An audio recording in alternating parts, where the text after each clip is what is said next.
Today, we're gonna man up and toughen up the front end of Project Overlander. What's happening, Panda Nation? Peter Von Panda out here with Project Overlander, my 2006 Jeep Commander limited edition. It's not a limited edition. They would have produced as many of these as people would have bought. But the front end of this thing is looking like every other Commander, even though I've blacked out the grill here now. But I thought doing a little something to give it some off-road cred, even though it has really nothing to do with being off-road. But a modification that would make this look beefy and manly would be to put on one of those bull bars. Now, actually, my first car, my very first personally owned car was a 1992 Jeep Wrangler. And even though I didn't finance it, I put every dollar I had into that car, and then my parents put some money towards that car too. So I had no money to accessorize that car at all. But one of the things that I really wanted on that car was, at the time, a Smitty-built brush guard on the front. But they were a few $100. I never got one. The only modification I ever did was a stereo in it. So that Wrangler and me just never had quite that finished look. And one of the things that I thought would toughen up this front end is to put on a bull bar instead of the brush guard. The brush guard will cover the whole thing. They're a lot heavier. There's a lot more surface area. They get scratched easily. Usually when I see them, they have surface rust somewhere. But the bull guards look much smaller. They don't cover up the front end here, so it's going to be a little easier to clean. They still have some presence. If I do hit something, then maybe I'll be happy I have the bull guard. Better be a bull, not a cow. But it's supposed to be like a 20-minute install for an expert, a 40-minute install for the novice, and so I am going to plan on spending all afternoon on this. Now, I did take a look here, because one thing that I will tell you is that we have to remove these tow hooks right here, and I actually was looking at them. I was like, oh man, the threading, they're bolted in from the top, but I realized they are sitting on this triangular plate, and that's what's bolted to the undercarriage there. So I got to get down there and give it a little how's your father to get those off, and then the bull guard will mount back up in actually 2 of the 3 holes that remain. So there's 2 big holes, and there's a plate that goes behind them, and then the bolts will bolt in there. So it kind of looks a little bit tricky because you kind of do everything up loose. You got to attach the bull guard to the brackets, and the brackets to the truck, and then you have to kind of position them all and then tighten them in. It's kind of a thing where you're definitely going to want to have 2 people working on this, but I don't know anyone, so it's going to have to be me and some bungee cords and a lot of tape. So let's get her in the garage and start working on it. All right, just pulled the Commander into the garage here. Not too far to rip off the top of my garage, but far enough that I've got at least a little bit of my garage floor here that I can work on. So I want to quick show you the bull bar that I got for this thing. And that is this bull bar, and it says the ultimate bull bar. Now, I'm not actually sure that this is the ultimate. I'm not sure that the government regulates these descriptors that much, because I've seen a lot of people say they're the world's best dad, and I'm like, man, out of all the billions of dads, you're the world's best dad. So always a little skeptical of that. But inside here, it does look like the ultimate bull bar right there. It's blue. It's beautiful. It looks very padded. All right. What you can't see here is much of this bull bar. There's a little bit of a skid plate down there. And what you can see here is that it's not really that rounded shape. I got it with some kind of sharp edges, some faceted edges there, because I thought that would actually fit the look of the squared off Jeep a little bit more. We have hardware in here, so you can see the brackets. So this would be underneath. I think this goes underneath. So this would be the passenger side, driver side.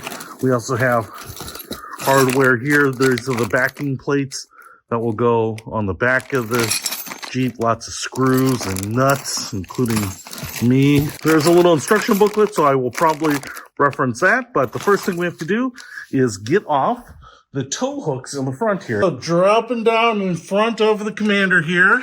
So I got to get these tow hooks out. And there are 3 bolts, one up here, one down here, and one right up here. They're all covered a little bit by some of this bumper, and I was thinking of taking a Sawzall and cutting some of this away to make it a little easier. But it looked like my wobble bolt got this one out already, so that's the hardest one. So I think I can get these out of there without hopefully too much of a problem, but we will see. And the really big thing is, hope I don't drop this on my phone, but when you get that last bolt out, you want to make sure you're holding on to this thing, because it's pretty heavy and it's going to just fall otherwise. So I'm using my cordless impact gun on this. All right. One more.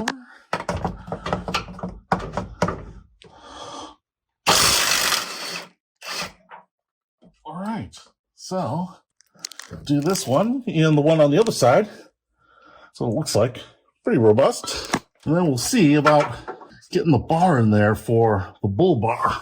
All right, ran into one problem already.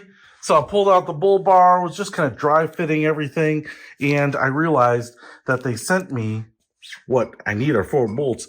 3 bolts of one size and 1 random size bolt right there, which does not fit. And so I went to Home Depot and they didn't actually have what I needed. I needed a 30 millimeter bolt and they had a 20 millimeter and a 40 millimeter. So I've got 2 sizes there flanking the one in the middle. It's actually the right one. And so I may have to cut one down to fit this. So kind of sucks. It's a quality control issue, but I'm not going to wait around for them to send me the right bolt. I want to get this sucker done. I do want to show you just kind of how these dry fit, like these L brackets. So you can see that it's going to bolt into the back of the bull bar there. And then the big flat panel, which is going to bolt underneath the bumper, kind of comes in. There's about 27 inches from the outside edge to what would be the outside edge there. So you can kind of eyeball it a little bit. When you get this piece bolted onto the bull bar, you've got this flat piece that goes underneath the bumper. This is going to be the retaining plate that's going to sandwich it in on the lower part of the bumper. So let me show you what you need to do to get this in, because there are some things that you have to tidy up before you do that. All right, for reference, I'm at the front of the Jeep here. I've got a light facing up underneath the bumper. So I'm just going to come down here and drop underneath and show you what we have after we took out this tow hook. Gotta get down under here. So the tow hook was bolted in here and here, you can see it. And this, I can't get out, but that plate sits there and spins free. So what you have to do is you have to put the nuts back on here and tighten those up, because that's just going to stay in place. You're not going to have to do anything else with that. However, if you look up here, that third bolt right there is actually in the way. So this retaining plate is going to go up in here. So you got to push that up and get that into the channel, and then just kind of get that out.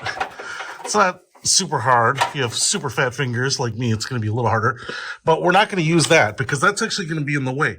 So now what you will do is you will take this plate right there, and what you will see is that there's kind of a shorter side and a longer side, and I think that shorter side is going to go towards the back of the car.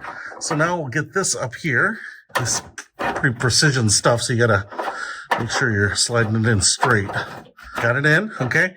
And now you can see that one of those holes in the plate will line up where that bolt hole is, and then you'll have that other hole right there. And so then that bull bar plate will bolt right up to this, right? So we got to get these nuts back on. That plate's already in place. Then I've just kind of get the bull bar in place too. All right, back to the bull bar. One of my problems here is that the bumper is going to come right down here, right? This is going to be underneath the bumper, but that bumper cover is going to be right here. So there's going to be very little space to put these bolts through this bracket to the bull bar. You also want to make sure that you use all your appropriate washers and everything.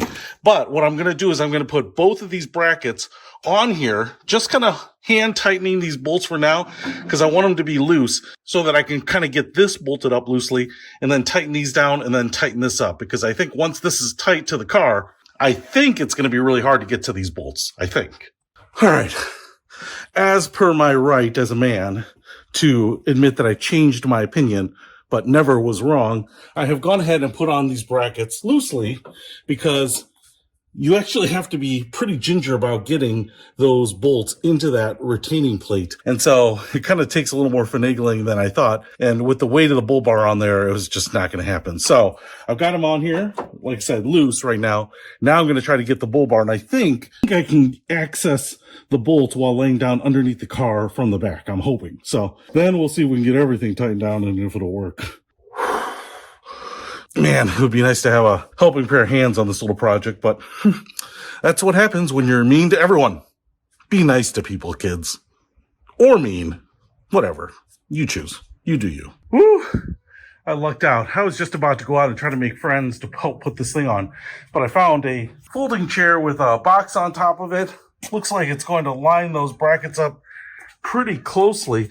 Looks like even these front ones, I can maybe get my hand in there to hand thread them in, or start them at least. But the rest I'm going to slide under there and do from the Bach, the Johann Sebastian Bach. All right, I'll be back. All right, quick update and verification that that is the way to do it. You can see those bolts in there. The issue is you can't get a socket on them, and if you have a 16 millimeter ratcheting wrench, that's what you're going to need. Unfortunately, my ratcheting wrench is only up to 15 millimeters, so I'm going to have to do it the old-fashioned way down here, like that, quarter turn at a time, and then the bolts that hold the plate against the bumper, I'm going to tighten up first to kind of get those in place. I'm not going to tighten them up to death, just so I can tighten these down and just make sure nothing is stressed out. But this is just going to be a lot of labor because I don't have the power tools to do it. All right. Got the daylight out here, and man, there is the bull bar installed. Cannot wait to take this thing out.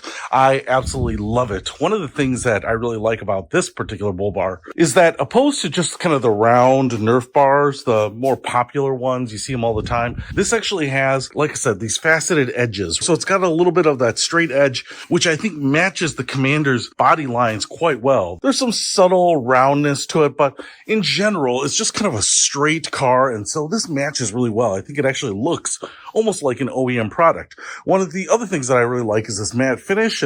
Not sure if it's powder coated or not. You can see a little bit of the grinding marks. I mean, that's kind of the nature, right? I mean, so some of these edges aren't like super sharp, like they're super high quality or anything like that, but this thing is generally pretty hollow, so it's pretty easy to lift. I love the skid plate on the bottom there. It just looks great. We've got a couple holes on top here, so if you wanted to mount some spotlights or some driving lights, you could do that too. But I think what I like most about this mod is that, one, it replaces those front tow hooks, so you don't really have to destroy anything. You don't have to drill anything, which is really nice. It's not the easiest thing to install, but what I love about this is it just kind of levels up what this truck looks like, right? So this Jeep now looks a little bit more like an off-roader or an overlander or something serious, whereas if you just put big tires and even spotlights in a car, it doesn't necessarily look like that. It's kind of more of like a piece of equipment that no one else puts on their car that actually screams, I use this for off-roading, even though you probably never will. It's just going to go to your church picnics or your kids' soccer games and all that jazz.